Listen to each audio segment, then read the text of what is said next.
Amalan apa yang bisa menjadikan kita sukses, soleh, kaya? Kok seperti Ustaz Khalid? Jangan saya. Patokannya Abu Bakar, Umar, sahabat-sahabat Nabi gitu. Kalau saya pribadi punya kiat teman-teman sekalian, saya coba apa yang saya sampaikan sebenarnya tadi poin-poin itu, saya sudah coba praktikin. Dan saya melihat hasilnya, bukan tidak gitu. Coba istiqomah dalam keseharian gitu. Komitmen azan sudah harus di masjid itu tidak boleh luput. Dan di saf pertama harus semua sholat qabliyah ba'diyah udah nggak boleh luput, harus dikerjakan on time. Puasa sunnah, ya, sholat malam, apa saja ibadah-ibadah kerjakan dan harus dipaksakan. Paksakan komitmen jalan. Dan saya merasa memang semuanya dimudahkan oleh Allah Subhanahu wa taala. Tidak ada sesuatu yang tidak dimudahkan. Semua alhamdulillah bisa kita dapatkan. Saya coba mengejar titel pendidikan, Allah mudahkan. Saya coba berumah tangga, alhamdulillah Allah mudahkan. Pengen keturunan, Allah berikan sekian banyak. Ya. Kemudian pada saat mau buka usaha, Allah mudahkan. Saya mau buka restoran tuh hari ada orang-orang yang datang bergabung. Kemudian saya buka toko, buka ini, buka itu, segala macam. Allah SWT mudahkan. Saya tidak merasakan ada masalah. Dan saya melihat sederhana sekali teorinya. Istiqomah aja di jalan Allah dan nikmati ibadah itu. Tinggalkan larangan dan jangan setengah-setengah jadi orang baik. Kadang-kadang kita masih setengah-setengah teman-teman. Buat ibadah sholat tapi ya nggak apa-apa deh saya juga begini. Ada dosanya yang dikerjakan. Ini keliru ini. Coba istiqomah sekalian jadi orang baik. Tinggalkan semua walaupun ada kesempatan untuk berbuat dosa. Maka saya yakin sekali akan dibuka oleh Allah Subhanahu wa taala ya. Apakah ada amalan-amalan untuk menanamkan rasa sabar dalam masalah transisi karena merasa masih ketergantungan dengan dosa-dosa yang sebelumnya dan mengharap pertolongan Allah Subhanahu wa taala? Sabar kan ada 3 teman-teman. Sabar dalam mengerjakan ketaatan. Jadi pada saat antum lagi hadir di majelis ilmu seperti ini butuh kesabaran. Duduk dengar ceramah 2 jam. Ya. Kita mencari nafkah laki-laki misalnya butuh kesabaran. Ya. Jihad, haji, umrah. Mungkin akhwat juga pakai jilbab, urus anak, segala macam. Butuh kesabaran dalam ketaatan. Sabar, nikmatin itu. Ya. Kemudian juga yang kedua sabar dalam meninggalkan dosa. Saya bilang tadi teman-teman ada fasilitas kita untuk berbuat dosa, bukan tidak ada. Tapi sabar. Ada peluang lawan jenis, punya kesempurnaan fisik, punya segala macam, ngajak kita untuk berzina lagi. Sabar, tahan, kita tahu ini haram. Kalau teman-teman ikuti ceramah saya di YouTube banyak sekali kisah bagaimana mereka sabar, hanya Allah SWT berikan peluang-peluang, kesempatan. Puncaknya Nabi Yusuf AS diajak zina. Beliau sabar, ada godaan, gitu kan? Sampai Allah mengatakan dalam surah Yusuf, ya, walaqad hamma bihi wa hamma biha, laula ar-ra'a burhana rabbih. Sudah berusaha si perempuan itu terus dengan segala macam luar biasa kecantikannya, kelembutannya, ya, godaannya segala macam dengan wanginya di kamar tidurnya, dan Allah mengatakan Yusuf pun, gitu kan, bisa terpengaruh dengan itu. Kalau bukan karena dia melihat petunjuk dari Tuhannya. Kata sebagian ulama tafsir, sabar. Allah berikan kesabaran pada Yusuf alaihissalam. Memang sabar teman-teman sekalian. Kata Nabi SAW, siapa yang sedang melihat kelawan jenisnya yang tidak halal buat dia, lalu dia turunkan pandangannya, dia takut kena fitnah, dia nggak mau, dia turunkan pandangannya, maka Allah akan tanamkan dalam hatinya keimanan, kenikmatan iman sampai menjelang hari kiamat. Kuasa Allah SWT. Jadi memang kita harus sabar dalam meninggalkan dosa. Karena semua kita pasti punya peluang zina teman-teman. Bagaimana enggak? Kita safar masuk di hotel, sendirian di hotel. Bisa panggil orang untuk berzina. Ya. Pada saat ini, pada saat itu, apa saja kesempatan banyak. Apa yang menghalangi kita berbuat dosa? Tidak ada kecuali kesabaran itu. Dan yang ketiga adalah sabar dalam meninggalkan cobaan harian. Ya. Cobaan harian. Dan yakinlah teman-teman, janji Allah yang bisa membuat kita bisa komitmen dengan sabar, janji Allah SWT. Tidak boleh ragu dengan masalah itu. Antum tinggal mempertahankan iman dan amal saleh. Demi Allah, janji Allah tidak akan luput teman-teman. Pasti, innallaha la yukhliful mi'ad. Yang kita baca tadi itu bukan teori saja. Praktekin akan didapat. Yang berjanji ini bukan pimpinan perusahaan, bukan presiden, bukan seorang saudagar kaya yang niat mau bantu kita. Pencipta langit dan bumi. Ya. Coba tanamkan keyakinan yang sangat kuat. Ya. Ada judul ceramah saya di YouTube, saya sarankan teman-teman ikutin itu. Dan renungi kisah-kisahnya. Judulnya Saudaraku Inilah Pondasi Agamamu. Saya bicara tentang masalah satu kalimat penting yang harus ada dalam kehidupan seorang muslim, yaitu keyakinan. Tak boleh ragu teman-teman sekalian. Yakin. Sebagaimana antum yakin kalau lagi lapar, makanlah yang bisa menghilangkan lapar itu. Itu kan keyakinan. Sebagaimana kita yakin kalau haus, minumlah yang bisa menghilangkan dahaga itu. Kalau kita capek, tidurlah yang bisa menghilangkan capek itu. Seperti itu kita keyakinan. Semua masuk dalam masalah itu. Salat, saya akan dapat apa yang Allah janjikan. Tidak boleh ragu. Kata para ulama, puncak keimanan seseorang adalah keyakinan penuh. Semua apa yang Allah janjikan dia pasti akan dapat. Dan keyakinan penuh semua yang Allah ancamkan bagi ahli maksiat akan kena. Itu puncak keimanan seseorang. Jadi yakin teman-teman sekalian, masa transisi hijrah itu masa pembersihan dosa antum saja. Banyak sekali ikhwah-ikhwah dan akhwat Masya Allah yang sudah hijrah. Maksudnya mereka berubah, transisi dari masa jahiliyah, jauh dari agama dan pindah. Akhirnya mereka memang masa transisi ada cobaan-cobaan, tapi begitu sudah sampai pada titik klimaksnya, Allah SWT bukakan segala macam hal. Ya. Dan tentu saja Allah bukakan pintu-pintu ya rezekinya dan segala macam ini, itu bertahap. Ya, Allah SWT beri bertahap. Dan tiba-tiba kita sudah tiba-tiba bisa punya motor, kemudian punya mobil, kemudian mulai pindah ke jenis model yang lain dan seterusnya. Itu tahapannya. Amalan apa yang bisa dilakukan oleh anak yang merasa durhaka kepada orang tua yang sudah meninggal agar dosa-dosa anak tersebut dimaafkan? Tentu yang pertama beristighfar kepada Allah dulu, taubat kepada Allah karena ini dosa besar, durhaka sama orang tua. Yang kedua, siapapun orang tua atau orang muslim yang lain, kalau kita pernah punya masalah dengan dia, kalau itu berupa produk, barang yang pernah kita ambil, misalnya kita pernah ambil duit, kita pernah ambil barang, maka kita kembalikan kepada ahli warisnya. Walaupun kalau kita anak, salah satu ahli waris, tapi karena beliau meninggal, maka itu jadi hak ahli waris. Misalnya kita pernah mengambil mobil, kita pernah mengambil uang. Ini loh saya pernah ngambil uangnya ayah 10 juta. Ini saya kembaliin ya. Nanti dibagi untuk ahli waris. Kalau itu dalam bentuk benda, ya kita kembalikan kepada ahli warisnya. Kalau tidak, kalau bukan benda, misalnya kata-kata kita pernah fitnah apa segala macam atau kita tidak menunjukkan perintah-perintahnya, maka kita sekarang mengucapkan atau memperbanyak amal soleh lah buat dia, menyebut kebaikan orang yang sudah meninggal tersebut, dan juga kita memperbanyak amal soleh, ya, memperbanyak amal soleh buat dia seperti sedekah, ya, seperti haji dan umrah dan seterusnya. Apabila kita sudah taat kepada Allah, setaat-taatnya, bagaimana sikap yang terbaik? Yang pertama, bolehkah kita yakin meninggal mendapatkan janji Allah surga? Atau kita selalu merasa khawatir tidak cukup amal ibadah karena hanya Allah yang tahu perhitungannya? Karena saya pernah dengar dua kisah di atas. Tentu konsep ahli sunnah wal jamaah adalah beribadah kepada Allah diikuti dengan khauf dan raja. Ya. Khauf artinya rasa takut, kekhawatiran, ya, yang diikuti dalam hati, jangan sampai amal saya kurang, atau takut kena azabnya Allah. Di sisi lain dia juga berharap sekali bagaimana Allah SWT menerima semua itu. Memang di antara itu konsep ahli sunnah wal jamaah. Tapi kita tidak boleh ragu teman-teman sekalian. Kita harus yakin janji Allah benar, kan gitu. Dan rasa takut yang ada lebih cenderung kepada takutnya dihukum oleh Allah kalau seandainya masih ada dosa yang belum dimaafkan. Kenapa akhir-akhir ini saya merasa sangat susah sekali untuk bangun tahajud?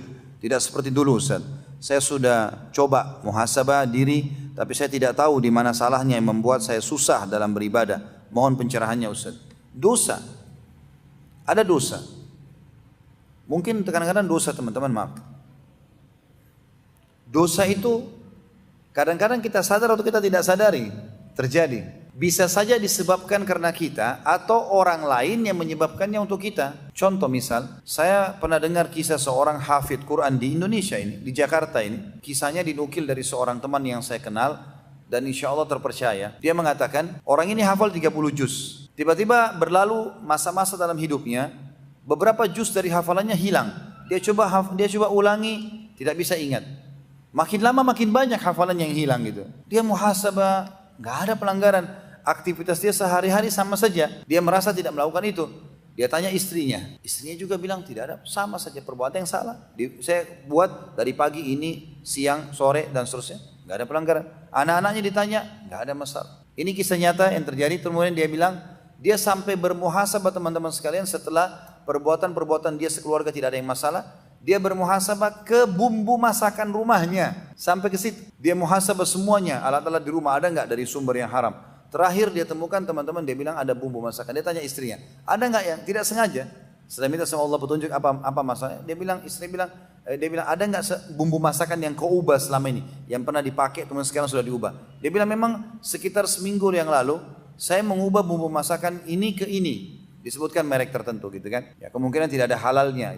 Maka dia bilang coba sekarang tinggalkan bumbu masakan itu, kembali kepada bumbu masakan yang lama. Yang udah jelas kehalalannya. Dia bilang kejadian nyata subhanallah, begitu dia istrinya ubah bumbu masakan itu, hafalannya kembali semua. Jadi kadang-kadang mungkin tidak harus dari kita, mungkin dari orang lain. Mungkin kita ditraktir oleh teman tapi sumber uangnya haram. Bisa saja. Ya nih.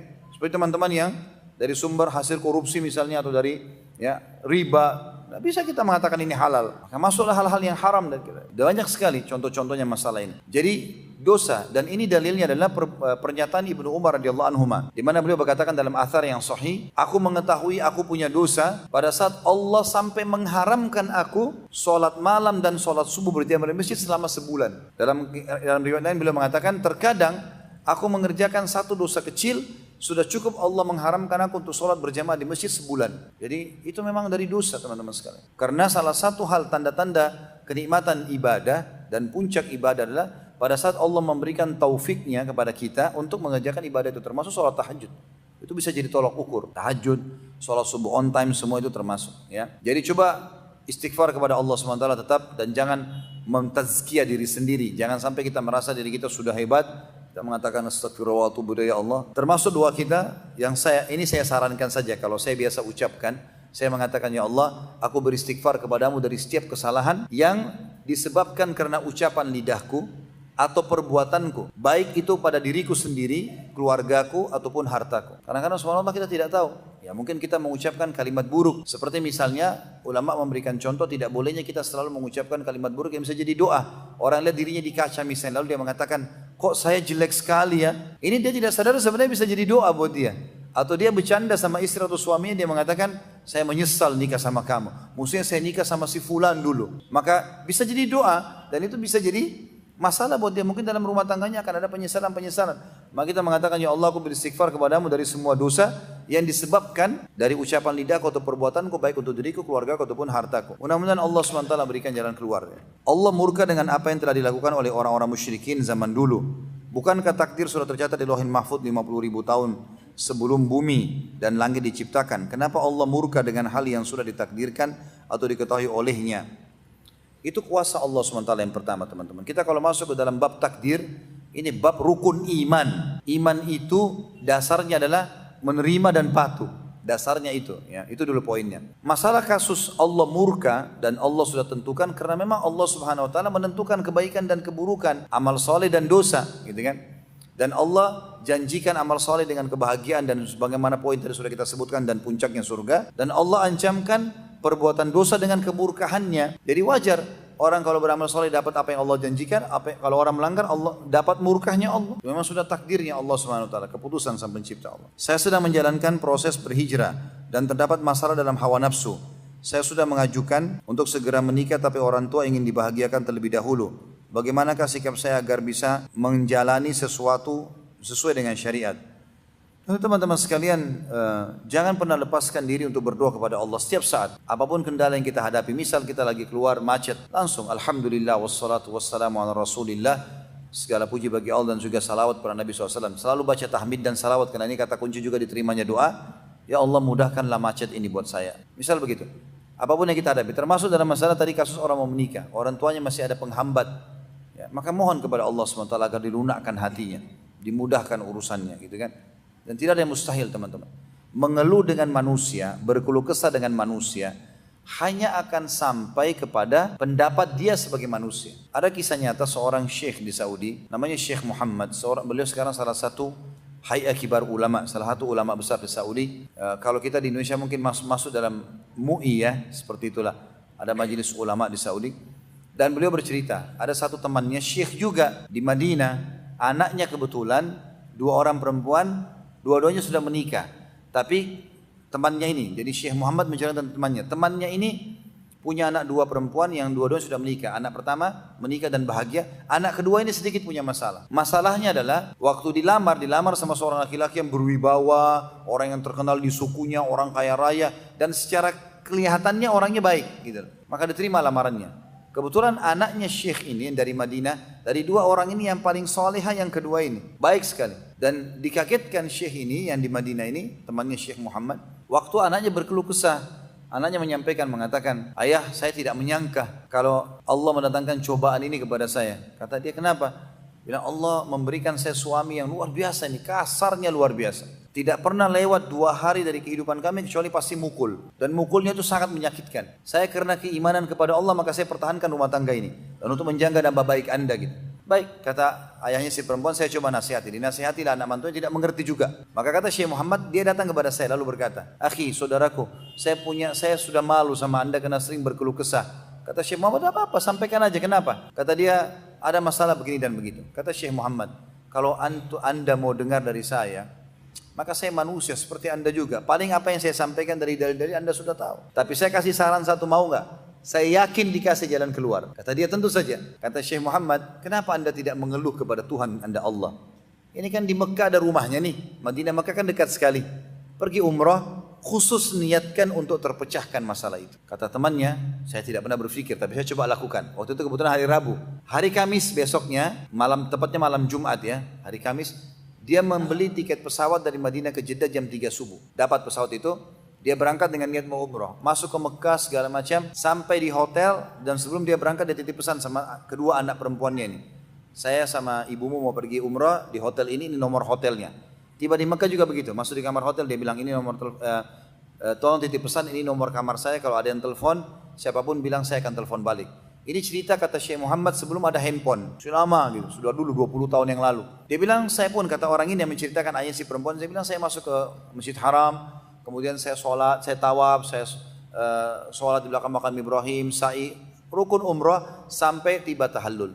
Pas selesai tahallul subhanallah azan subuh dia bilang. Kemudian saya sholat subuh, habis sholat subuh dia bilang hati saya terbuka, terlapangkan untuk duduk sampai syuruk.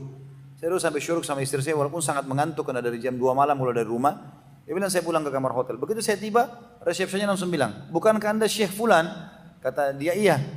Ada satu perempuan dari tadi telepon kami nih dari Madinah. Telepon terus, nggak berhenti. Dan minta anda telepon balik.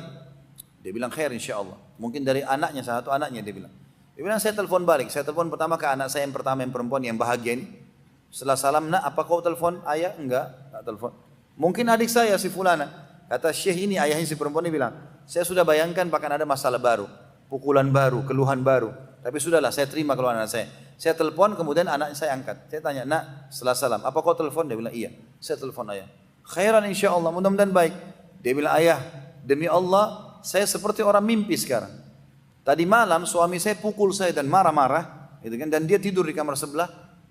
Kurang lebih 1 jam atau 2 jam yang lalu, dari sekarang, suami saya masuk ke kamar, nangis-nangis dan sampai sekarang masih nangis di depan saya ini, meminta-minta maaf kepada saya dan berjanji akan memperbaiki keadaan rumah tangga ke depan.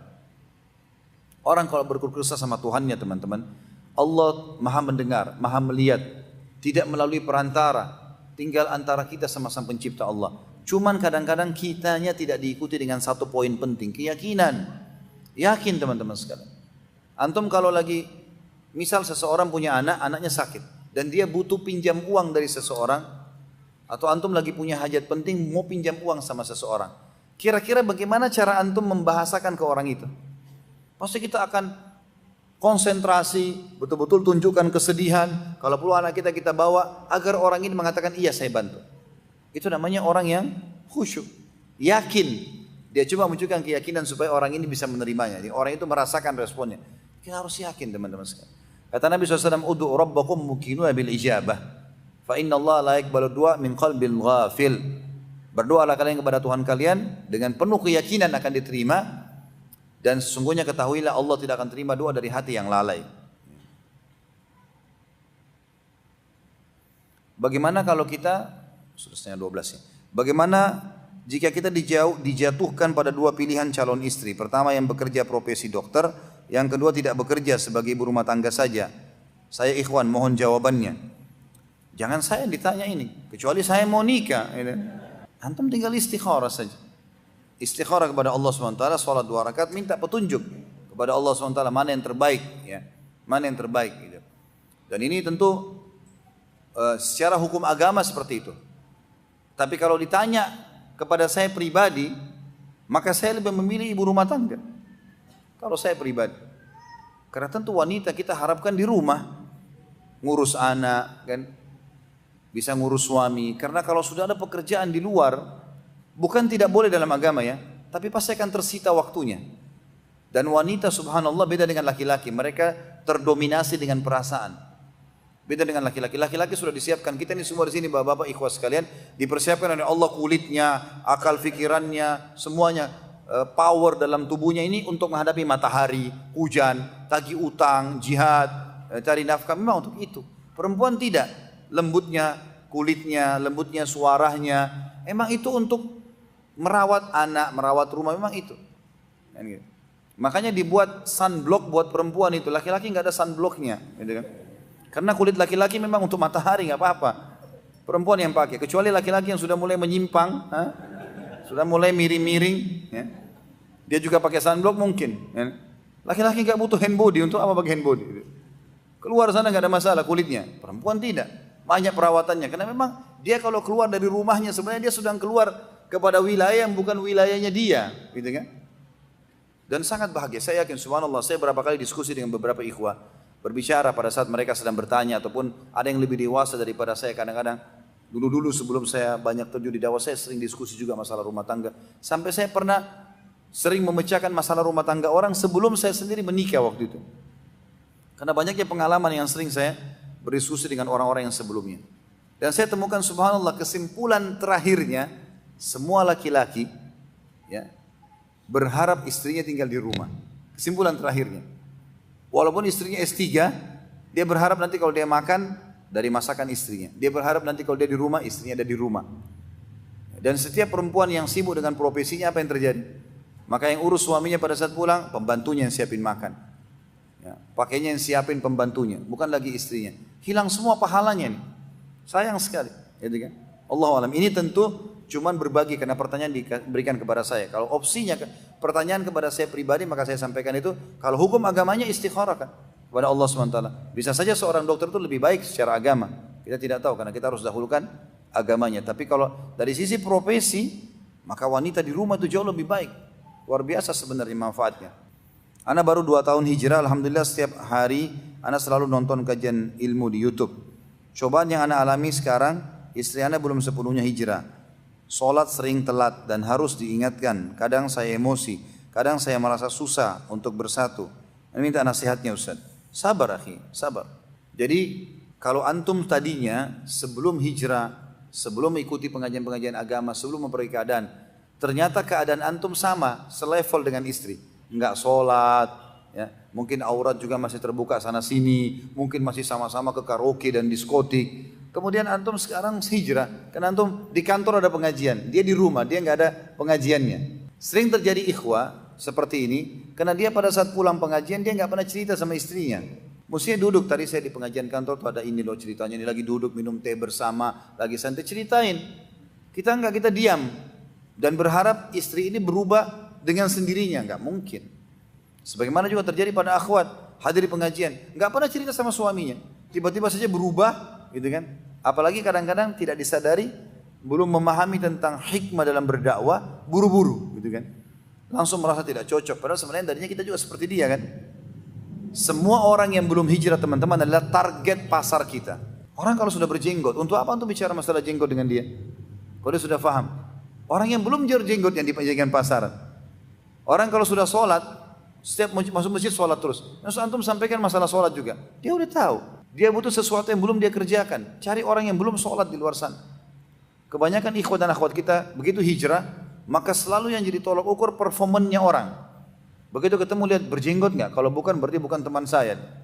Atau berjilbab besar nggak? Kalau enggak berarti bukan teman saya. Keliru. Justru itu adalah pasar-pasar kita. Kita tanda kutip seperti marketing yang sedang mau menawarkan produk kita, Islam dan Sunnah. Jadi bagaimana kita menjadikan mereka ini aset-aset amal jariah kita. Jangan dibenci teman-teman, rangkul mereka. Ya, senyum dengan mereka, bantu mereka. Berapa banyak orang dapat hidayah justru karena akhlak baginda Nabi SAW. Berapa banyak orang-orang ditawan dalam kancah peperangan dapat hidayah justru karena itu. Nabi SAW selalu mengatakan kepada para sahabat, kalau ada tawanan diikat di Masjid Nabawi setelah peperangan, ini tawanan perang loh ya. Kata Nabi SAW, berbuat baik pada mereka. Sampai para sahabat, kata orang-orang kafir yang hanya masuk Islam, kami melihat para teman-teman atau sahabat-sahabat Muhammad pada saat mereka sedang pegang kurma di tangan kirinya, kurma kering, roti manis di tangan kanannya, maka dia menyodorkan yang roti manis ke mulut para tawanan perang, dan dia makan kurma kering, gitu kan? Sampai kalau roti itu jatuh ditahan supaya nggak sentuh tanah, dimasukkan lagi ke mulut para tawanan, lukanya diobatin. Perbuatan-perbuatan baik ini akhirnya membuat orang-orang dapat hidayah, gitu kan? Jadi mestinya kita menunjukkan yang terbaik. Kalau saya sarankan, Allah alam, sabar, ya. Dan Anda sebagai suami tentunya harusnya lebih paham tentang sifat-sifat istri. Di saat-saat dia lagi senang, lagi nyaman, kita sampaikan, ya. Dan biasanya perempuan lebih cenderung dengan perasaan. Jadi tunjukkan kalau kita tuh cinta dan sayang kepada dia, sentuh perasaannya, gitu kan? Kalau seandainya kamu tidak pakai jilbab, saya cemburu loh. Masa semua orang bisa lihat? Kan itu. Mestinya ditutup, ya. Dan kalau pakai jilbab kamu lebih cantik kok, dan seterusnya, gitu kan? Contoh misal, ya. Jadi dia memang coba menyentuh sisi perasaan, ya. Sisi perasaan itu sangat penting, karena memang perempuan berjalan dengan itu. Kalau masalah sholat juga begitu. Jangan teman-teman pakai retorika yang tidak ada hikmahnya. Kenapa kau nggak sholat? Saya nyesal nikah dulu sama kamu. Apalah segala macam. Nanti kamu masuk neraka tuh kalau kamu udah sholat.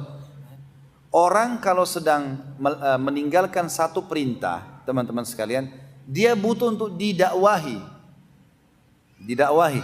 Dakwah artinya kita sampaikan dengan hikmah, dengan baik supaya dia mau menerima. Itu dakwah. Ya. Bedakan antara saya sedang ngajar di sebuah kelas. Saya ngajar di sebuah kelas, ini di depan saya semua mahasiswa yang siap menulis untuk menulis sebuah karya ilmiah misalnya. Kayak orang lagi kuliah, maka saya datang mengajar. Beda mengajar dengan berdakwah, beda. Ya.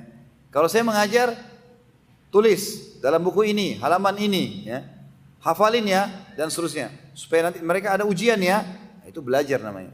Itu untuk di kelas lain. Tapi kalau masyarakat umum teman-teman, termasuk pengajian seperti ini, maka harus yang saya lakukan adalah saya berdakwah. Bagaimana saya menyampaikan ini supaya antum bisa terima. Dan saya targetnya adalah setiap orang di antara hadir ini menjadi aset amal jariah saya. Sehingga saya bukan menghardik, saya sedang menyampaikan dan menyampaikan keutamaan supaya bisa diterima. Ya, orang kalau mau bunuh diri, orang kalau lagi mau berbuat zina, orang kalau lagi, selalu penyampainya dakwah ini. Ada seseorang yang datang kepada Nabi SAW mengatakan, ya Rasulullah, saya bisa meninggalkan semua larangan Islam kecuali satu, izinkan saya berzina. Nabi nggak bilang, Allah berfirman dalam Al-Quran, ya, jangan dekati zina. Enggak. Karena orang ini memang mau berzina dia. Dia butuh dakwah. Kata Nabi, apa kau mau kalau ibumu dizinai? Tidak. Kau mau kalau saudarimu dizinai? Enggak. Istrimu enggak. Lalu bagaimana kau mau kerjakan untuk orang lain? Itu namanya dakwah. Beda. Jadi diperbaikin, gitu kan? Jadi harusnya hati-hati teman-teman sekalian. Jadi seperti inilah. Dia sekarang ini butuh dakwah.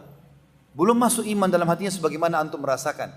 Sehingga bagi dia sholat belum penting gitu. Jangan emosi. Gitu.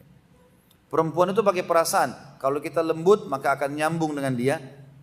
Dan dalam perasaan itu banyak cabang-cabangnya. Di antaranya itu ada sifat dendam. Bahaya sekali. Antum kalau lagi bertengkar sama istri, ribut di WA, maka saya yakin kalau sudah 1 minggu berjalan, mungkin antum laki-laki sudah hapus WA-nya. Kalau akhwat kita coba tanya deh. Kira-kira kalau ada ribut sama suami, setahun yang lalu, 2 tahun pun masih disimpan WA-nya. Lagi duduk minum teh sama-sama, kemudian tanya, ke tempat tersebut masalah itu misalnya. Maka dia bilang, kau pernah lakukan? Kita sudah lupa ini, kapan? Ini ada buktinya. Dia masih kenang gitu. Ada tanda kutip sifat dendam di sini yang terhubung dengan perasaan. Ego terbawa dalam masalah seperti itu. Dan ini memang terbawa dalam masalah perempuan semua.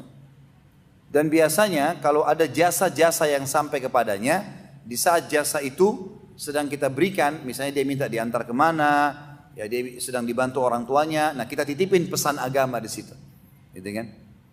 Dititipin pesan, ayo kita sholat sama-sama yuk. Saya setelah pulang dari masjid nanti saya imamin kamu sholat ya, tapi dalam kondisi jiwa lagi tenang, ya. Bukan dia lagi ada masalah. Maka ini perlu dakwah teman-teman sekalian. Nabi Nuh alaihissalam sabar mendakwahi istrinya 950 tahun walaupun istrinya meninggal dalam keadaan kafir akhirnya, tapi sabar didakwahi. Karena belum tentu juga ya mungkin itu memang cobaan kita yang di situ kita bisa dapatkan. Kalau memang betul-betul satu poin, kalau dia sudah betul-betul kita dakwahin dan tidak bisa juga, ya apa boleh buat.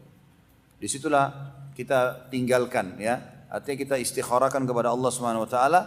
Kalau memang Allah berikan ketenangan jiwa untuk berpisah, ya sudah berpisah. Tapi setelah ikhtiar, ya. Bagaimana jika di sekitar tempat tinggal kita banyak melakukan bid'ah? Apa sebaiknya pindah di tempat lain? Tergantung dilihat teman-teman. Kalau bid'ahnya bid'ah mungkarah, bid'ah yang betul-betul bisa merusak sudah, seperti orang minta-minta ke kuburan, sudah bergabung antara bid'ah sama syirik, ya. Atau memang dasarnya di situ orang-orang yang fanatisme, walaupun datang kepadanya hujjah, datang kepadanya dalil-dalil, tetap tidak mau dengar, nah itu lain. Nah itu berarti sudah lebih baik kita pindah. Tapi kalau hanya sekedar simpatisan atau orang karena tidak mengerti, jangan pindah, dakwahin mereka, gitu kan? Dakwahin mereka. Jadi bagaimana kita menyampaikan kepada mereka kebaikan-kebaikan. Kecuali sekali lagi, kalau kita sudah ingatkan dan ternyata tidak bisa, gitu kan, baru kita pindah. Karena kita nggak boleh bertahan di satu tempat. Antum memberikan nasihat kepada orang dengan cara, misalnya ada orang lagi nonton film tidak benar nih, film porno lagi nonton. Mana lebih efektif? Kita lewat menasihatin, ikhwani, saudaraku, ini nggak boleh loh, ya. Ini haram dalam agama. Jadi lebih baik bertakwa kepada Allah. Lalu kita pergi, atau kita duduk dulu nonton sama-sama baru kita nasihatin. Ini yang ketawa tahu diri kali ya. Tentu saja kita lewat nasihatin. Kalau kita sudah nasihatin tidak mau dengar, tinggalkan, gitu kan. Jangan bilang nanti gampang saya nasihatin, saya duduk sama-sama. Nanti kalaupun kita nasihatin tidak efektif, kita juga dapat dosa dan mereka akan bilang, tadi juga dia ikut nonton tuh. Jadi kalau emang kita sudah lihat tidak bisa, ya jangan, tinggalkan. Lebih baik kita pindah. Dan alhamdulillah banyak tempat yang bisa ditinggali dengan baik. Dan saya sekaligus mengajak teman-teman sekalian, bagi yang punya kelebihan rezeki, mereka bergerak di properti, buatlah perumahan-perumahan sunnah, perumahan-perumahan yang islami, gitu kan. Buat komplek-komplek perumahan yang mudah dijangkau dengan cicilan tanpa bunga. Mudahkan kesempatan mendapatkan dunia dan mendapatkan pahala. Apalagi di zaman sekarang ini sudah mulai ya hidup kembali suasana mempelajari agama. Jadi saya sarankan seperti itu. Apakah meninggalkan daerah atau pemukiman atau komplek perumahan yang mayoritas non muslim dan tidak ada tempat ibadah menuju ke pemukiman muslim yang dekat dengan masjid bisa disebut hijrah dan dapatkan pahala hijrah? Kalau antara kota dengan kota maka dikatakan hijrah. Tapi kalau dari satu komplek perumahan ke tempat yang lain tidak dimasuk dalam kategori hijrah secara khusus ya. Karena hijrah itu memang pindah dari wilayah kafir ke wilayah muslim, tapi disebutkan seperti kasus Mekah dan Madinah. Karena ayat hijrah turun tentang kasus dari Mekah ke Madinah. Berarti antara kota, ya. Allahu a'lam. Semoga Allah menjaga Ustaz dan keluarga. Amin. Jazakallah khair. Semoga sama-sama insyaAllah. Bagaimana kondisi para sahabat seperti Suhaib dan yang lain di akhirat, sedangkan mereka bukan termasuk 10 sahabat dijamin masuk surga? Dan kenapa tidak termasuk 10 sahabat yang masuk surga?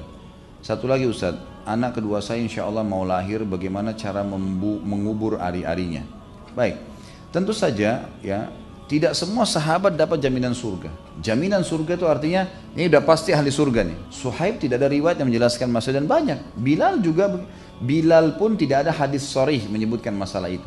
Salman Al-Farisi, banyak sahabat-sahabat yang, tapi mereka punya fadilah dari sisi yang lain, Jadi bukan berarti mereka tidak dapat jaminan itu berarti mereka tidak akan masuk surga. Tidak. Kita harus tahu semua yang dijanjikan oleh Allah dan Rasulnya, beriman, beramal saleh, masuk surga. Kafir atau maksiat masuk neraka, ini mutlak ya. Ada jaminan masuk surga atau tidak? Kita akan masuk surga kalau sudah jelas mengikuti syaratnya. Seorang muslim wajib baginya kata ulama meyakini kalau dia sudah menjalankan semua apa yang diperintahkan Allah, misal sholat, sudah wudu, sudah tutup aurat, sudah hadap kiblat, sudah masuk waktu, bacaan dan gerakannya sudah benar, gitu kan? Itu dia akan terima hasilnya, pasti, nggak mungkin tidak. Dan pasti itu nanti akan menjadikan derajatnya di surga, kecuali memang dia dasarnya tidak memenuhi syarat-syaratnya. Seperti kita masuk mendaftar di satu kantor, semua sudah kita penuhin, maka kita diterima. Itu biasa terjadi, seperti itulah. Tidak ada jaminan pun masuk surga. Artinya hadis yang jelas menyebutkan, tapi bukan berarti mereka tidak dapat jaminan surga. Karena ada satu kata kunci untuk semua muslim, semua yang patuh pasti dapat masuk surga, dan semua yang bermaksiat akan dihukum atau kufur akan masuk ke dalam api neraka. Kalau masalah kubur ari-ari, kubur bagaimana saja, tidak ada masalah. Tidak perlu kendi khusus, tidak perlu bacaan khusus, tidak ada masalah. Ambil, kalau dikasih dikresek oleh rumah sakit, ambil antum kubur biasa. Tidak ada sesuatu yang istimewa. Ini khurafat yang banyak ya, kedustaan yang seperti misalnya itu saudaranya anak. Gimana caranya dikatakan ari-ari saudara anak? Baca dong gitu. Itu jelas hasil cuma untuk transportasinya makanan dan minuman ke bayi. Hanya itu. Nggak ada hubungannya, karena sudah bayi sudah lahir, sudah nggak berfungsi. Nggak ada sesuatu yang istimewa gitu. Ya, jadi tidak ada sesuatu yang khusus di situ. Maka cukup dibuang biasa saja gitu kan. Bahkan sebagian ulama pernah waktu ditanyakan tentang masalah ini, mereka mengatakan tidak dikubur pun tidak ada masalah. Dibuang di tempat yang aman sudah selesai gitu kan. Ada yang tersebar berita di Indonesia, nanti kalau dimakan kucing nanti jadi jahat lah, nanti jadi beginilah, macam-macam khurafat. Ini tidak ada. Harus belajar yang benar supaya tidak ada keyakinan yang ngawur deh. Bagaimana jika kita jihad? Waalaikumsalam warahmatullahi wabarakatuh. Bagaimana jika kita jihad mati syahid, lalu mati syahid sedangkan masih ada atau memiliki utang? Apakah Allah Subhanahu wa taala menghapuskan dosa hutang tersebut karena besarnya fadilah mati syahid itu sendiri? Tentu saja dalam hadis sudah dijelaskan masalah itu ya. Orang mati syahid diampuni semua dosanya kecuali ya, hutangnya. Jadi harus dibayar utang itu, tidak bisa tidak. Makanya teman-teman kalau punya utang, ada hadis mulia begini, renungi baik-baik ya. Kata Nabi SAW, siapapun laki-laki di sini menjanji-janjikan seorang wanita dengan janji yang palsu agar menghalalkan kemaluannya. Misal, kalau nikah sama saya nanti saya akan belikan rumah, saya akan belikan mobil, saya akan begini, saya akan begitu. Dan dia tahu dirinya dusta. Bahkan dalam hadis sampai dia bersumpah atas nama Allah, gitu kan? Dan Allah tahu dia dusta dan pernikahan terjadi. Akhirnya si perempuan nuntut, itu dulu ditolak sama dia, dialihkan dan seterusnya, dia dusta, maka dia akan bertemu dengan Allah sebagai seorang pezina. Dia dianggap pezina si laki-laki tadi. Jadi tidak boleh. Sama perempuan di sini dibalik, kalau dia mengatakan saya kalau nanti kamu nikah sama saya akan pakai jilbab, saya akan ibadah, saya akan begini, janji-janji palsu semua. Ternyata itu dusta, setelah nikah tidak dilakukan, maka bertemu dengan Allah sebagai pendusta. Kata Nabi SAW, dan siapapun yang utang, ini bahasan kita masalah utang, siapapun yang utang, kemudian dia sengaja mengiming-imingkan pemilik piutang agar memberikan uangnya, sehingga terhalalkan uangnya dengan dusta, saya pasti akan bayar, saya akan begini, kalau tidak percaya begini, dia coba meyakinkan, dan itu dusta. Dia tahu dia dusta dan Allah tahu dia dusta. Dia akan bertemu dengan Allah hari kiamat dalam kondisi mencuri, dianggap pencuri, gitu kan. Walaupun dia berhasil lari, dianggap pencuri. Artinya teman-teman sekalian, berhubungan dengan masalah utang ini, lakukanlah hadis Nabi SAW. Kata Nabi SAW, siapapun yang berutang niat membayarnya, Allah mudahkan dia akan membayarnya. Siapapun yang niat utang tidak mau membayarnya, Allah akan persulit bagi dia. Makanya seseorang dari kita kalau utang darurat sekali, betul-betul darurat baru utang. Kalau enggak, coba berusaha dulu, ikhtiar. Dan utang harus komitmen. Jangan pada saat kita memohon merengek-rengek, begitu kita ditagih seakan-akan orang itu kesian yang bermasalah. Pemilik uang sampai datang, nagih-nagih, minta-minta tolong. Ini kemudian dia pergi. Ini zalim betul ini. Sudah ngambil haknya orang, sudah berbuat zalim ya, kemudian mencuri, apalah segala macam dosa bertumpuk di situ. Jadi mestinya jangan seperti itu. Dan saran saya kalau punya utang ditulis sebagai wasiat supaya bisa dibantu oleh ahli waris. Karena orang mati syahid pun tidak diampuni, tidak diampuni utangnya, yang diampuni semua dosa yang lain. Apa boleh kita menunjukkan kemampuan, kekuatan atau kekayaan kepada orang-orang kafir maupun ahli bidah dengan tujuan syiar? Seperti apa dulu? Pernah soalnya sahabat Nabi namanya Abu Dujana radhiyallahu anhu. Nanti akan kita bahas tentang kisah beliau. Di perang Badr, beliau sempat mengambil pedang yang diberikan oleh Nabi SAW. Karena Nabi SAW pernah mengangkat pedang, gitu kan? Nabi SAW orang yang sangat lembut dengan orang-orang kafir, tapi di kancah peperangan berbeda. Sudah kancah peperangan sudah lain ceritanya. Maka Nabi SAW mengambil pedang lalu berkata, siapa yang mau memberikan haknya Allah dan Rasulnya di pedang ini? Lalu kemudian Hamzah radhiyallahu anhu berdiri. Paman Nabi SAW terkenal orang yang sangat kuat, sangat pemberani. Saya Rasulullah, Nabi SAW tarik. Lalu kemudian Nabi tawarkan kedua kali, Ali bin Abi Thalib mau ambil, ditarik. Yang ketiga pada saat dikasih juga ditawarkan sama Mikdad mau mengambil, Nabi SAW tarik. Lalu yang keempat kali Abu Dujana bertanya sebelum mengambilnya, ya Rasulullah, Abu Dujana orang pemberani, gitu kan? Apa haknya Allah dan Rasulnya di pedang itu? Kata Nabi SAW, engkau mengambilnya dan engkau melawan musuhmu sampai bengkok, gitu kan? Lawan perang terus dengan musuh sampai kau menang, sampai pedang ini bengkok. Maka Abu Dujana mengatakan, saya akan memberikan ya Rasulullah. Diambillah pedang tersebut. Lalu Abu Dujana mengambilnya dengan bangga karena pedang itu dari Nabi SAW. Lalu beliau meletakkan di dadanya sambil membusungkan dada, lalu menggunakan imamah berwarna merah. Merah zaman dulu itu tanda perang, kau mati atau saya mati gitu. Dipakailah imamah merah, kemudian dipegang pedang tersebut di dadanya, lalu dia menggunakan kuda, lalu dia datang ke hadapan pasukan musuh, keliling sambil menunjukkan kesombongan gitu. Nabi SAW waktu lihat lalu berkata, sungguh perbuatan Abu Dujana ini, nama beliau Syammah radhiyallahu anhu, perbuatan Abu Dujana ini dimurkahi oleh Allah kecuali di tempat ini. Artinya di luar medan perang nggak boleh nih, tapi di sini boleh. Tunjukkan keberanian. Jadi jangan antum di sini ngambil pedang, pisau dapur lewat depan tetangga, gitu kan? Orang kafir nih, nah. Itu nggak boleh, nggak boleh gitu. Atau malah ambil mobil mewah lewat depannya orang kafir yang kebetulan tetangga orang miskin, sengaja cipratin air. Nah itu nggak boleh tentunya. Nggak boleh. Dalam keadaan kita aman, tentram, tidak ada. Ingat, pasukan Islam pun kalau sudah masuk di satu lokasi teman-teman, tidak boleh lagi melanggar ayat Al-Quran. La ikraha fid din. Tidak ada paksaan dalam Islam. Nggak ada itu.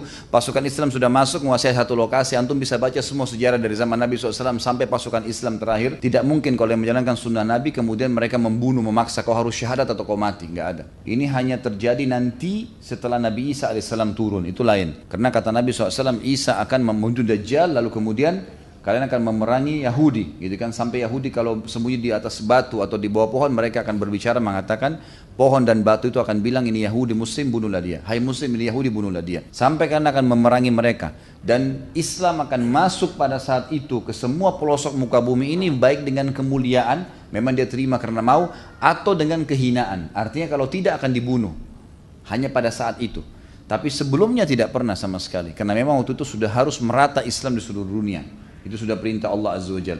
Sebelumnya tidak ada seperti itu. Jadi tidak ada paksaan. Ini konsep dasar dalam Islam.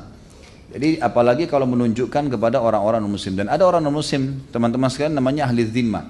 Jadi orang kafir ada ahli zimmah, ada ahli harb. Ada orang kafir zimmi, kafir harbi. Orang kafir yang harbi, peperangan militer yang memang keluar ingin memerangi Islam itu boleh dibunuh, dan bunuhnya pun harus dengan santun. Artinya santun di sini kata Nabi SAW, idza qataltum fa ahsinul qatla. Kalau kalian bunuh sewajarnya, tangkis-tangkisan, tusuk, mati, selesai. Nggak ada mutilasi, nggak potong kuping, nggak potong telinga, nggak potong ini, coret-coret. Nih orang kafir kesempatan, nggak ada itu dalam Islam, gitu kan? Jadi cuma seperti itu. Tapi kalau kafir zimmi, orang kafir di bawah naungan pemerintah Islam, tidak boleh. Kita malah disuruh bantu tetangga non muslim, orang tua non muslim, kerabat. Kita tetap bakti sama orang tua, tetap kita juga silaturahim dengan kerabat, tetap kita membantu tetangga non muslim, orang muslim kalau minta bantuan kita kasih, sakit bisa dijenguk, itu semua boleh dilakukan, gitu kan? Selama tidak berhubungan dengan masalah akidah mereka. Jadi di sini ada batasannya, menunjukkan keberanian itu dan kelebihan hanya dibelikan syiar di kancah peperangan. Selain daripada ini nggak boleh masuk dalam bab kesombongan, jadi tidak boleh. Sama dengan ahli bidah tadi ya, ini tidak boleh, tidak ada sama sekali hubungannya. Apapun yang sedang terjadi dari kesalahan seseorang teman-teman, soroti kesalahannya, itu saja. Dan jangan kemana-mana nih. Tetangga kita masih dalam keadaan kafir, tapi dia baik menyapa, tidak pernah buat masalah, ya berarti yang masalah cuma kekafirannya. Itu yang kita sorotin, kita dakwahi supaya jadi baik. Itu yang kita lakukan. Jangan lebih daripada itu, gitu kan? Suami istri lagi ribut, maka dilihat substansial permasalahannya apa. Oh, si perempuan ini kecewa si istri karena tidak sempat diantar oleh suaminya. Itu kan permasalahannya. Udah itu aja disorotin, perbaikin, gitu kan. Si istri mengatakan, tadi tidak sempat antar saya ya, kapan kira-kira bisa? Suami mengatakan, iya ya, saya minta maaf, tapi insya Allah besok. Kan selesai, clear. Ini enggak, kadang-kadang ada perempuan enggak, bukan disorotin permasalahannya, tapi kamu nih enggak ini. Begitu ya orang tua mengajarkan ya, dan kemana-mana. Sampai panjang ceritanya, akhirnya nggak bergaul 1 minggu. Kan rugi sendiri, hilang pahala gitu. Jadi semestinya jangan menginapkan masalah dan sub masalah dibahas. Sama dengan juga suami begitu. Kadang-kadang mungkin istrinya nggak sempat masakin masakan favoritnya. Kamu udah masak ya? Belum. Ya udah besok masakin ya. Selesai, clear. Gitu kan? Gak usah dipermasalahkan ribut gara-gara itu. Kau memang begini, mungkin kau tidak bisa masak ya. Kau tadi sibuk pegang HP ya. Oh wow, panjang ceritanya. Jadi nggak usah. Seperti itu. Sama halnya dengan menghadapi orang-orang umumnya. Setiap orang ada masalah dengan siapapun teman-teman, lihat sub masalahnya apa, perbaikin dan jangan kemana-mana. Supaya clear di poin itu. Apa hikmah Rasul terakhir dipilih dari suku Arab dan mengapa Bani Israel begitu diistimewakan dengan diturunkannya begitu banyak Rasul dan di kalangan mereka? Tentu tidak bisa kita mengatakan ada keistimewaan suku Arab, tidak ada sama sekali. Bahkan orang Arab sendiri sebelum diutus Nabi SAW adalah orang yang paling bobrok. Itu disebutkan, kata Umar, kami dimuliakan dengan Islam karena kami dulu makan bangkai, kami dulu sembah berhala. Ya, perempuannya dulu orang-orang Quraisy itu kalau ada laki-laki yang hebat, gagah, perkasa, itu disuruh istrinya gak bergaul sama laki-laki itu supaya ada gennya itu turun gitu loh. Supaya dapat spermanya nanti jadi anaknya jadi gitu juga. Itu keyakinan mereka pada saat itu. Tapi Islam datang mengubah semua karena Islam untuk seluruh alam semesta, agama Allah. Kalau kenapa dari Arab itu hikmah Allah Subhanahu wa taala. Sebagaimana juga Allah pilih dulu banyak nabi-nabi dari beragam macam suku, ya kan gitu. Itu yang dimaksud. Kemudian kenapa Bani Israel punya kelebihan? Karena doa Nabi Ibrahim alaihissalam. Bani Israel teman-teman, Bani artinya keturunan. Israel nama lainnya Nabi Yakub. Yakub ini anaknya Ishak. Ishak ayahnya Ibrahim. Ibrahim alaihissalam pernah berdoa untuk supaya Allah Subhanahu wa taala memberikan keturunan beliau jadi keturunan yang baik dan Allah ijabah. Makanya Ibrahim mendapatkan julukan Abul Anbiya, bapaknya para nabi. Karena setelah Ibrahim alaihissalam semua yang datang keturunan beliau. Dari istri pertama ada Ishak, istri kedua ada dari Sarah, dari istri kedua ada Hajar, ada Ismail. Dua-duanya nabi. Dari Ishak setelah dua nabi ini datang setelahnya keturunan Ishak semua. Ada Yakub, gitu kan? Ada Yusuf, ada Musa, kemudian ada Daud, ada Sulaiman, ada Ayub, ada Yunus, ada macam-macam nabi di sini sampai Isa alaihissalam. Semua dikenal dengan turunan Bani Israel. Israel sebenarnya nama lainnya Nabi Yakub, gitu kan? Jadi ini keturunan Ibrahim alaihissalam. Terakhir datang keturunan Nabi Muhammad SAW dari Ismail, dari jalur Ismail, gitu kan? Jadi ini cuma, dan kita perlu tahu suku-suku teman-teman di muka bumi ini yang Allah ciptakan itu variasi kehidupan, bukan untuk saling berbangga-bangga merasa lebih dari yang lain. Makanya Islam mengajarkan kita kalau masuk dalam saf sholat sama semua kan? Yang orang Arabnya, yang orang Melayunya, yang orang bulenya, yang orang Afrikanya sama, tidak ada bedanya. Yang masuk pertama di saf tidak boleh dimundurkan walaupun dia tukang sampah. Haknya di depan Allah SWT. Di Arafah kita haji semuanya sama. Presiden pun pakai baju ihram. Nah, dia tidak ada bedanya. Sama-sama dengan tukang sampah, sama kalau haji pakai baju ihram. Tidak ada perbedaan. Jadi sebenarnya itu cuma variasi kehidupan. Sebagaimana Allah ciptakan beragam macam buah. Bayangkan kalau cuma satu jenis buah pisang saja misalnya. Allah SWT ciptakan pisang, anggur, jeruk dengan beragam macam delima, ini, itu. Itu sebenarnya memvariasikan kehidupan ini. Begitu pula dengan ragam suku, bahasa, makanan, hewan-hewan. Allah bisa ciptakan ayam saja misalnya, atau kambing saja, tapi Allah ciptakan kambing, sapi, ayam, kelinci, ada yang besar, ada yang kecil, ada yang apa namanya punya karakter menyerang, ada yang punya karakter lembut dan seterusnya. Semua itu untuk menjadi variasi kehidupan. Di zaman sekarang bagaimana bentuk contoh membebaskan budak? Kalau sudah ada budak baru ini dibahas tuh. Kalau sudah ada budak, nanti ada jihad. Kalau Anda sudah hadapin jihad yang syar'i, kemudian menang, orang kafir di bawah naungan pemerintah Islam, di bawah naungan kita dapat bagikan itu nanti kalau pasukan Islam menang lawan pasukan kafir, misalnya 1000 orang lawan 1000 orang, menang orang Islam, orang kafir meninggal 300 orang, sisa 700. 700 itu jadi hamba sahaya, dibagikan kepada para mujahidin. Gitu kan? Seperti waktu kasus perang Uhud, pada saat Umayyah bin Khalaf menjadi tawanannya Abdurrahman bin Auf, tapi akhirnya terbunuh di tangan Bilal, gitu kan? Itu jadi tawanan dia, ya, di tawanan dia, karena dia mendapatkan di kancah peperangan dan minta agar menjadi tawanan Abdurrahman. Itu jadi budaknya. Nanti tentu ada hukum-hukum syar'i. Ibadah kalau dia bebaskan, saya bebaskan kamu karena Allah. Kafir atau beriman, tidak ada paksaan. Budak tidak harus masuk Islam. Boleh dalam keadaan kafir, boleh itu hukum syar'i sendiri. Jadi dia bebasin hukum. Atau dia jadikan sebagai kafarahnya tadi. Atau diberikan kesempatan mukatabah. Ya, itu seperti itulah. Jadi ini terjadi di kancah peperangan jihad. Ada sebagian informasi yang saya temukan dari beberapa masyayikh di Saudi, kalau di Mauritania, di Afrika masih ada perbudakan ini, masih ada turun-temurun. Dan biasanya di musim haji, khusus jemaah haji dari Mauritania di wilayah Afrika, itu masih ada turun-temurun budak yang mereka kalau haji mereka bebasin di musim haji itu. Kamu bebas karena Allah, kamu bebas karena Allah. Jadi beberapa orang. Saya sempat dapat dari salah satu LSM di Saudi itu kurang lebih sekitar 10.000 rial waktu saya masih di sana mahasiswa ya. Kalau sekarang kita sekitar 30 jutaan, itu bisa bebasin budak, bayar kafarah begitu. Saya pernah mendengar 3 sahabat yang tertawan oleh orang-orang kafir yang kemudian dipenggal, lalu setelah dipenggal, kepala mereka bisa baca Al-Quran. Apa benar itu? Pada perang apa itu? Saya nggak pernah tahu tuh. Kepala sudah dipenggal bisa baca Al-Quran? Allahu a'lam. Saya nggak pernah tahu kalau soal itu. Saya pernah mendengar juga cerita tentang sahabat Nabi mencium punggung Nabi SAW karena ia pernah dicambuk oleh Nabi. Karena Nabi menyatakan apa ia telah berbuat zalim. Ini bukan cium punggung ya, tapi perut. Itu terjadi di perang Badar. Seorang sahabat dari Ansar yang badannya agak gemuk. Saya lupa namanya sekarang, tapi kalau ikutin di materi sirah saya ada itu, saya sebutin. Orangnya itu gemuk, lalu Nabi SAW waktu ngatur pasukan dengan tongkat beliau, masuklah di saf, disuruh tata rapi. Orang ini kena agak besar badannya, Nabi SAW sempat sentuh perutnya mengatakan, masuklah ke saf. Waktu pas kesentuh tongkat itu, sedikit saya di perutnya cuma untuk mundurin di saf, lalu dia bilang, ya Rasulullah Anda sakiti saya minta kisos. Di kancah peperangan, di saf pertama pasukan jihad. Biasanya ini orang-orang yang paling bakti dengan Nabi gitu kan. Ini minta kisos. Semua sahabat bilang ya, hai fulan, ya bertakwalah kepada Allah. Ini Rasulullah. Dia bilang tidak.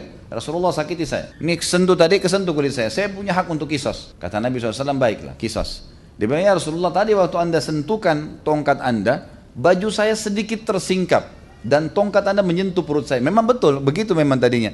Kesentuh tongkat itu ada bajunya yang terbuka kancingnya, rupanya kaitannya, maka kesentuh di perutnya. Dia bilang, saya juga mau ya Rasulullah. Sahabat yang lain marah, wahai fulan, ini Rasulullah. Dan ini di medan perang. Dia bilang, saya mau kisos. Pokoknya saya maunya kisos. Nabi SAW menyingkapkan sedikit perut beliau, ternyata sahabat tersebut datang memeluk Nabi SAW lalu mencium perut beliau.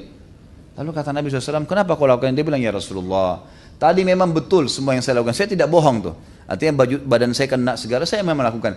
Tapi saya bukan mau mengkisas Anda ya Rasulullah. Anda sudah lihat ini musuh di depan. 1.000 orang pasukan perang, semua dengan kudanya, semua persiapannya. Kita bisa habis nih 300 orang. Ini peperangan pertama Anda dalam Islam dan saya bangga bisa hidup. Dan saya ingin yang terakhir tersentuh dengan kulit saya adalah kulit Anda. Karena itu saya menciumnya. Ini kisah. Kalau ini ya, ini yang saya tahu Allah alam. Kalau tadi masalah yang pertama saya tidak tahu itu. Merujuk pada surah Al-Baqarah 207. Apakah tafsir dari firman Allah ini bisa mengambil dalil bahwa para pelaku teroris, ISIS dan sebagainya? Tentulah tidak masuk, ini lain. Maksudnya mereka yang bom-bom duri sana sini. Nggak masuklah dari Al-Baqarah 27. Jauh dari 207 iya gitu. Nah, masuk ini nggak mungkin. Allah membeli dari orang-orang yang beriman. Apa yang mereka lakukan? Perhatikan sebab nuzul ayat. Kita kalau ada ayat Al-Quran punya sebab turun, namanya sebab nuzul, atau hadis punya sebab wurud, kita harus tahu apa itu, maka kita akan tahu hukum syar'i. Kalau yang tidak ada, baru kita kembali kepada pendapat para sahabat dan tabi'in bagaimana menanggapi ayat tersebut. Jadi kalau ada sebab nuzul jelas. Karena ini sebab turunnya jelas. Gara-gara Suhaib tadi mensedekahkan seluruh hartanya. Orang yang melakukan seperti ini karena Allah, dia untuk meninggalkan sebuah wilayah kafir, akhirnya dia mengeluarkan seluruh hartanya, insya Allah ini sangat baik. Itu sangat positif gitu. Ya, jadi ini masuk dalam ayat. Tapi kalau yang lain-lain ini, itu sama sekali tidak masuk. Teman-teman sekalian garis bawahi. Ya, ini pendapat yang saya pegangin dan ulama sudah menyampaikan di Timur Tengah masalah ini. Dan saya tetap mengatakan teman-teman, kalau Mekah tempat lahirnya Nabi Muhammad SAW dan Madinah tempat meninggalnya Nabi SAW, Islam bermurah sana, di akhir juga di sana. Tidak mungkin dua kota ini sesat. Nggak mungkin sudah. Karena yang banyak hadis yang menjelaskan masalah itu. Mendekati hari kiamat pun adalah Nabi SAW mengatakan akan keluar dari Madinah, gitu kan? Anak muda yang paling terbaik pada saat itu dari sisi imannya. Juga kata Nabi SAW dalam hadis yang lain, Madinah, gitu kan? Pusat daripada keimanan. Dia akan keluar seperti biawak keluar dari lubangnya dan dia akan kembali lagi. Yang mau belajar Islam kembali ke Madinah. Ini sudah jelas sabda Nabi SAW seperti itulah. Jadi kita harus tahu teman-teman sekalian, ini pusat daripada agama kita. Jangan sampai kita meninggalkan dua kota ini gitu. Ya, kalau kita lihat fatwa para ulama tentang berhubungan masalah bom bunuh diri dan segala, dari fatwa ulama di dua kota ini mustahil ada yang membolehkan, tidak ada sama sekali. Jihad berperang, silakan masuk di kancah peperangan. Jangan bom Indonesia teman-teman, kesana ke Israel tuh, gitu. Sana berangkat sana bom sana gitu. Dan itu pun bomnya lempar bom, kita kepercik mati syahid. Itu yang Anda lakukan. Ini bom Indonesia, bom orang Islam juga, menganggap orang kafir kalau tidak sepaham dengan dia, dari mana ini teman-teman sekalian? Ini nggak ada. Jadi nggak bakal nyambung, apalagi mau disambung dengan Al-Baqarah 207 tadi sudah tidak sama sekali. Gitu. Di akhir hayat Suhaib Ar-Rumi melewati masa fitnah besar. Bagaimana sikap beliau menghadapi fitnah tersebut? Ada di pihak manakah beliau? Sudah saya katakan beliau melepaskan diri dan tidak dinukil secara khusus tentang apa perilaku beliau. Tapi beliau dikatakan sama dengan sahabat-sahabat seperti Abdullah bin Umar, Abdullah bin Abbas, ya, yang memang berlepas diri. Berlepas diri itu mereka menjalankan hadis Nabi SAW yang kata Nabi kalau fitnah nanti terjadi, artinya ribut di antara kalian tidak tahu apa jalan keluarnya, maka patahkanlah pedang-pedang kalian dan tinggallah di rumah-rumah kalian. Jangan ikut-ikutan. Hanya itu yang dinukil oleh ulama kepada kita dan masuk dalamnya Suhaib radhiyallahu anhu. Bagaimana dengan ayat Al-Quran dan riwayat hadis yang berkaitan dengan perbudakan? Karena zaman sekarang sudah tidak ada perbudakan. Apakah ada fadilah yang bisa diambil untuk zaman sekarang? Tentu itu berlaku pada saatnya, seperti misalnya haji. Dia berlaku hanya di waktunya, di tempatnya, gitu kan. Jadi misalnya haji ya bulan Zulhijjah itu, di waktu itu saja 8 sampai 13 Zulhijjah dengan gerakan, dengan kegiatan dan itu berlaku sama dengan perbudakan. Kalau terjadi jihad, terjadi ada rampasan, tawanan perang, maka itu baru terjadi perbudakan. Berlakulah semua hukumnya. Yang lain tidak ada itu. Memang tidak terjadi seperti sekarang, tidak ada gitu.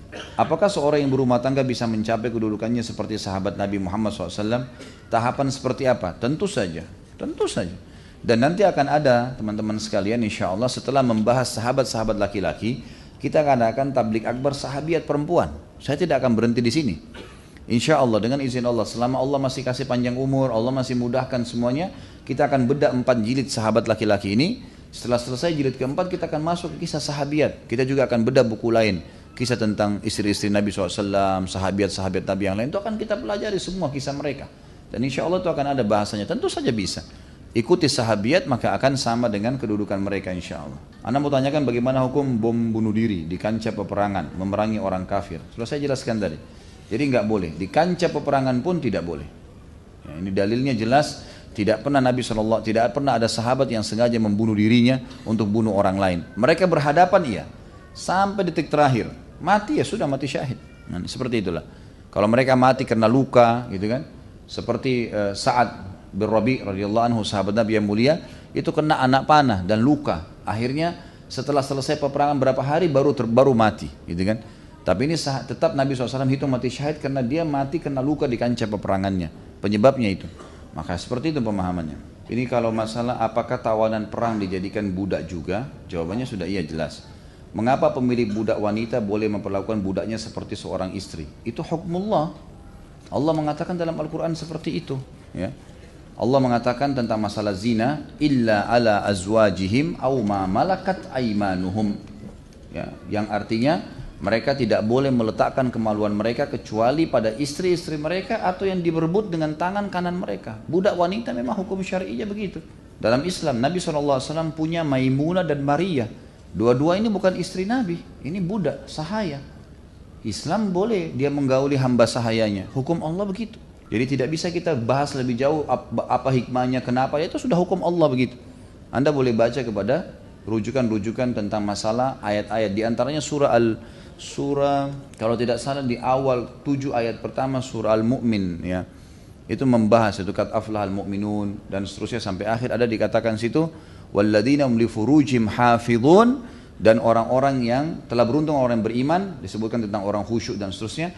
Dikatakan sampai salah satunya yang mereka menjaga kemaluan mereka kecuali pada istri-istri mereka atau yang mereka dapatkan dari tangan kanan mereka dengan peperangan. Jadi budak hamba sahaya memang boleh digaulin, gitu kan? Sebagian ulama mereka boleh nikahi, mereka juga boleh tidak nikahi.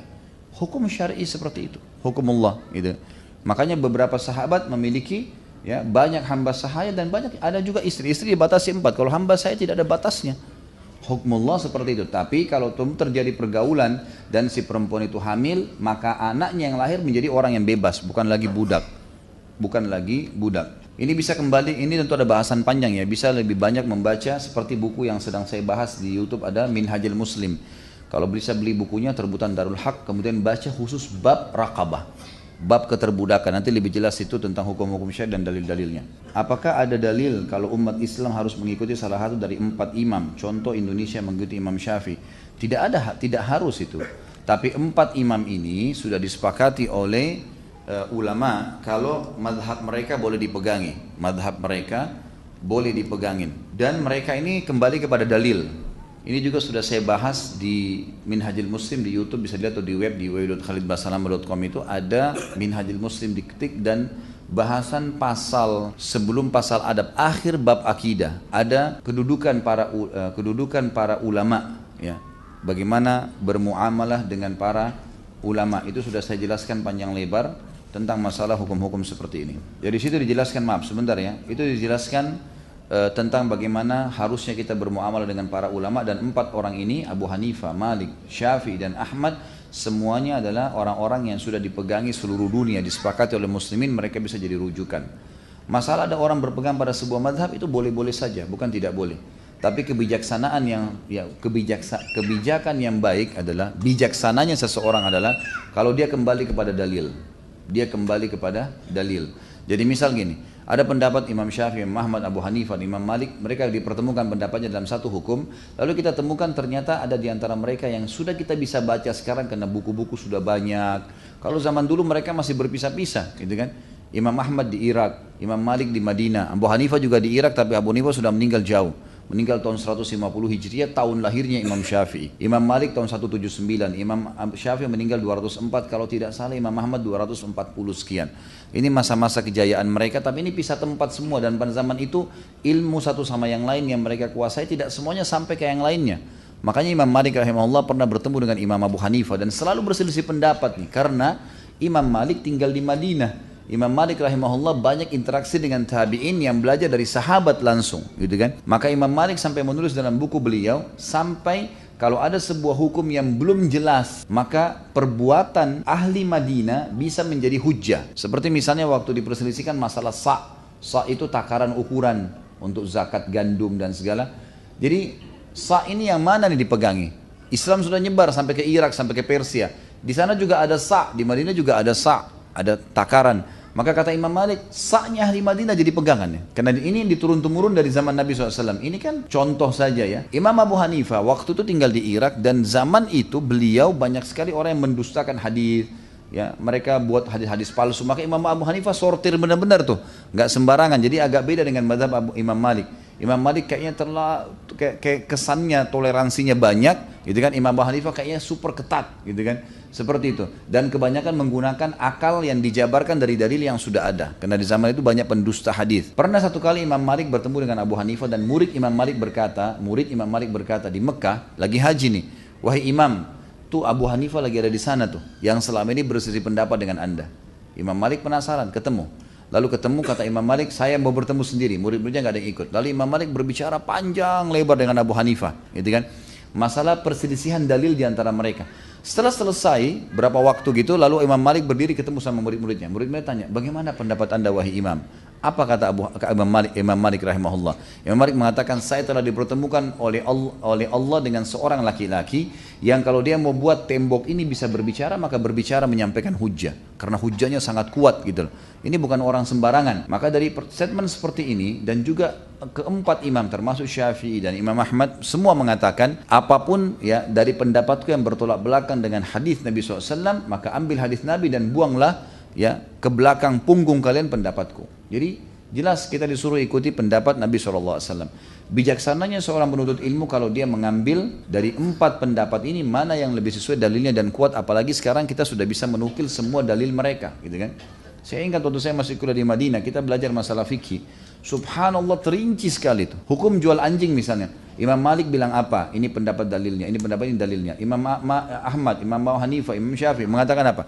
Lalu kita bisa dengan bijaksana melihat, oh ternyata dari 4 ini dalil yang paling kuat ini rupanya. Kan gitu. Seperti itulah. Maka itu kebijaksanaan yang kita bisa ambil. Jadi dengan begini juga kita bukan berarti tidak berpegang pada satu madhab, atau kita bisa mengatakan saya Syafi'iyah, tapi bukan berarti semua Syafi'i walaupun ada yang salah kita katakan jalani, tidak. Tapi kita terbuka untuk menerima pendapat yang lebih kuat, terutama hadis Nabi SAW. Apakah boleh akikah pada saat dewasa? Karena pada masa kecil saya belum diakikah karena orang tua saya awam. Apa hukumnya? Saya pernah dengar ceramah bahwa jika masih hidup tergadaikan. Ini khilaf di antara ulama. Pendapat ulama yang paling kuat sebenarnya mengatakan akikah gugur hukumnya kalau sudah lewat waktunya, gitu kan? Sudah lewat waktunya. Baik itu karena kejahilan karena tidak tahu, gitu kan? Atau memang ketidakmampuan. Ini pendapat yang paling kuat. Misal gini, antum sudah lewat hari ke-7 memang tidak mampu. Memang miskin, tidak ada apa-apa. Nggak bisa. Kedepannya pun ini kayaknya tidak ada uang nih, nggak bisa. Allahu alam kapan saya punya duit. Maka ini pendapat pertama mengatakan sudah tidak ada lagi, gugur. Kecuali kalau antum misalnya punya gaji nih, antum pasti akan dapat, pasti, cuma sekarang lagi tidak ada. Atau orang tua lagi sakit, tiba-tiba kita harus bayar rumah sakitnya dan kita bisa. Nah ini pendapat masih dikecualikan. Dari pendapat pertama mengatakan kalau ada udur-udur syari begini dia masih boleh akikahkan. Pendapat kedua mengatakan terbuka. Kalau orang memang bukan sengaja meninggalkan akikah, ada orang tidak mau akikah, sudah tidak mau keluarin.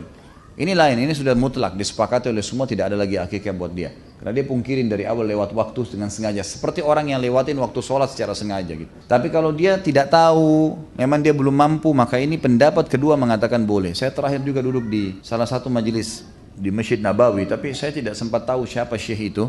Karena hanya kebetulan pas umroh, kemudian ada yang tanya tentang masalah akikah ini.